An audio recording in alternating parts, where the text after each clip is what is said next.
உள்மூலம், வெளிமூலம், பௌத்திரம், fissure, சீல்மூலம், இரத்த மூலம், இது மாதிரி 9 வகையான மூலங்கள் இருக்கு.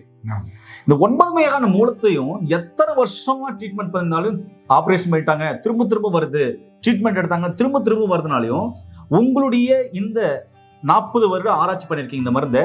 40 வருட ஆராய்ச்சிக்கு பின்னாடி உங்களுடைய கம்பெனியில இந்த மருந்துகள் எக்ஸலண்டா தயாரிச்சிருக்கீங்க. இது 15 நாள்ல சரியாகும்னு சொல்றீங்களே, எப்படி சரியாகும்? இது என்னென்ன மருந்துகள், எப்படி எடுக்கணும்? நாங்கள் மூலநோய்க்காக முதல்ல ஒவ்வொரு மருந்தாக செஞ்சு பார்த்தோம். சித்தர் ஏடுகளிலிருந்து எடுத்து ஒன்றுனா பண்ணிட்டு இருந்தோம். 2 மாதம் 3 மாதம்னு ஆயிட்டு இருந்தது.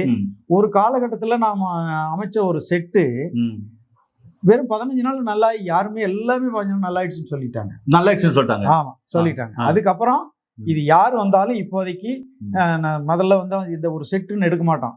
ஒரு ஆளை பார்த்துட்டு அந்த ஆளுக்கு என்னென்ன பிரச்சனை இருக்கு தனித்தனியா வேற வேற மாதிரி தான் மாறும். ஆனா இந்த பைல்ஸை பொறுத்த வரைக்கும் இப்ப நம்ம டாக்டர் எழுதிடுவாங்க, ஒரு செட்டு பைல் செட்டுன்னு எழுதுனா உள்ள எடுத்துருவாங்க. அப்படி அவ்வளவு நல்லா பழக்கமாயி போச்சு. இத கொடுத்தா பைல்ஸ் கண்டிப்பா 15 நாள்ல நல்லா ஆயிடும். வெறும் வார்த்தைகள் வெறும் 15 நாள்ல இது எப்படி சரியா பண்ணணும்ன்ற அதாவது நுண்ணிய மருந்துகளை நீண்ட காலமா நாங்க செஞ்சு வச்சு ஒரு கூட்டு மருந்தா ஒரு கேப்சூல் போடுறோம். ஆமா, இந்த கேப்சூலும் இந்த லேகியமும், ஒரு ஸ்பூன் லேகியம் மூலகுடோரி லேகியம் சாப்பிட்டுட்டு ஒரு இந்த மாத்திரையும் இந்த இந்த மாத்திரையும், இந்த 2 மாத்திரையும் சாப்பிடும் போது மூலத்தினுடைய சூடு குறைஞ்சு அப்படியே சுருங்கறதுக்கு ஆரம்பிச்சிடும். இது இந்த வேலை செய்யும். இது மூலகுடோரி லேகியம். இது எப்படி எடுக்கணும் சொல்லுங்க ஐயா? காலை இரவு 2 வேளையும் சாப்பிட அரை மணி நேரத்துக்கு முன்னாடி ஒரு ஸ்பூன் லேகியம் மெதுவும் மென்னு சாப்பிட்டுட்டு நவமூல மாத்திரை 1, இது 9 மூலத்துக்கு ஒரே மாத்திரை தான். அந்த அளவுக்கு டிசைன் பண்ணிட்டோம். ஏன்னா அது மருந்துகள் அந்த அளவுக்கு சத்துக்களை கலந்து பண்ணிருக்கோம்.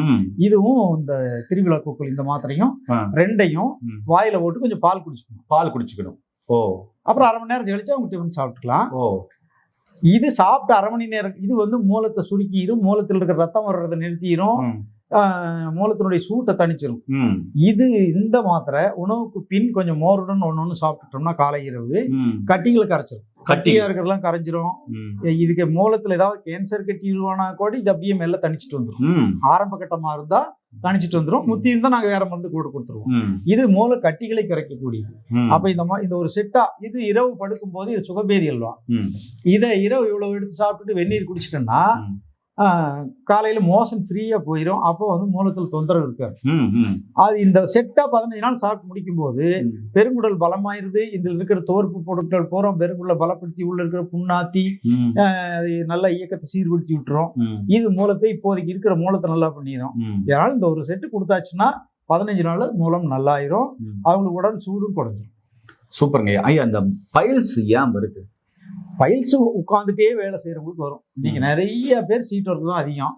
அப்புறம் பைக்ல ஒரு நாளைக்கு நான் 65 கிலோமீட்டர் சுத்துறேன் அப்படின்ட்டு பைக்ல சுத்துறவங்களுக்கு வரும். அப்புறம் உஷ்ணமான பொருட்கள் கோழி, மீன், முட்டை அப்படின்ட்டு நிறைய தினம் சாப்பிடுறது, அடிக்கடி இந்த அசைவ உணவு சாப்பிடுறவங்களுக்கு பைல்ஸ் வந்துருது. உஷ்ணத்தினாலையும் வருது. வேற என்ன, கொஞ்சம் காரமான மசாலா உணவுகள் சாப்பிடும் பொழுது மூலத்தில் எரிச்சல் வலி வரும். அதை அப்புறம் சரியா கவனிக்க முடியாம விட்டாச்சுன்னா அது பைல்ஸ் ஆயிடுது. இதுக்கெல்லாம் சர்ஜரி வேண்டியது. சர்ஜரிங்கிறது இந்த இடத்துல அவசியமே இல்லாத ஒரு நோய். இது மருந்தால சுருங்கிரும், குணமாயிரும், ரத்தப்போக்கு நின்றும், எல்லாமே நடந்துரும். இது என்னன்னா, இது கொஞ்சம் பத்தியம் இருக்கணும். பைல்ஸ் இருக்கிறவங்க நிச்சயமா அசைவ உணவு சாப்பிடக்கூடாது. நீங்க நல்லானவராக அசைவ உணவு சாப்பிட்டாலும் வரும். ஒரு 3 மாசத்துக்காவது அசைவ உணவு இல்லாம இருந்துட்டு இதை மாதம் ஒரு முறை சாப்பிட்டுட்டு இருந்தோம்னா ஒன்றும் பெருசா வராது.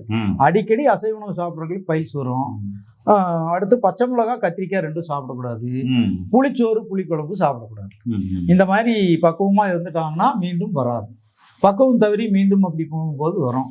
இப்போ சிட்டிங் ஒர்க் பண்ணிட்டு இருக்கிறவங்கலாம் சாயங்கால நேரம் ஒரு 3/4 மணி நேரம் வாக்கிங் போயிட்டு வந்துட்டா ஓரளவுக்கு ஃப்ரீ ஆயிரும். அதுவும் பண்றதில்ல நிறைய பேர். சிட்டிங் ஒர்க் பண்றாங்க, சாயங்காலம் வர்றாங்க, மறுபடியும் காப்பி குடிச்சிட்டு படுத்துக்கிறாங்க. அப்போ மறுபடியும் பைல்ஸ் தொடங்கிடுது. அதனால யார் சிட்டிங் ஒர்க் பண்ணாலும் சாயங்காலம் வாக்கிங் போயிட்டு இருந்தா எந்த நோயும் வராது. ஃபேட்டி லிவர் வராது, கொலஸ்ட்ரால் வராது, சுகர் குறையும், பைல்ஸும் வராது. இந்த 4 விஷயத்துக்கும் மாலை நேர வாக்கிங் தேவை. அதுபோக பழங்களை கொஞ்சம் சாப்பிட்டே இருக்கணும். தினம் ஏதாவது ஒரு 2 பழம் சாப்பிடுங்க. எது விலகமே அது சாப்பிடுங்க. எந்த பழம் இல்லை, 2 பழங்களை சாப்பிட்டே ஆகும். அப்போ பைல்ஸ் வரவே வராது. ஏன்னா நேர்களே, பல வருஷமா பைல்ஸ்னால அவஸ்தைப்படுறீங்களா? திரும்ப திரும்ப அறுவை சிகிச்சை பண்ணி வந்துட்டே இருக்குன்னு நினைக்கிறீங்களா? மருந்து மாத்திரைகள் சாப்பிடும்போது நல்லா இருக்குது, திருப்பி விட்டுட்டா வருதுன்னு சொல்றீங்களா?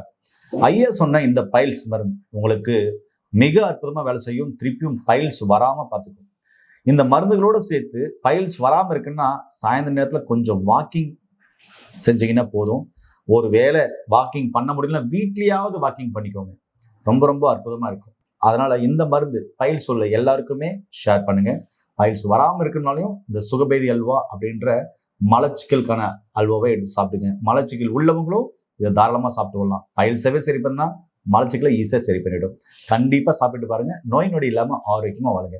மீண்டும் அருமையான பதிவு சந்திக்கலாம். நன்றி, வணக்கம். வணக்கம் ஐயா. நன்றி, வணக்கம்.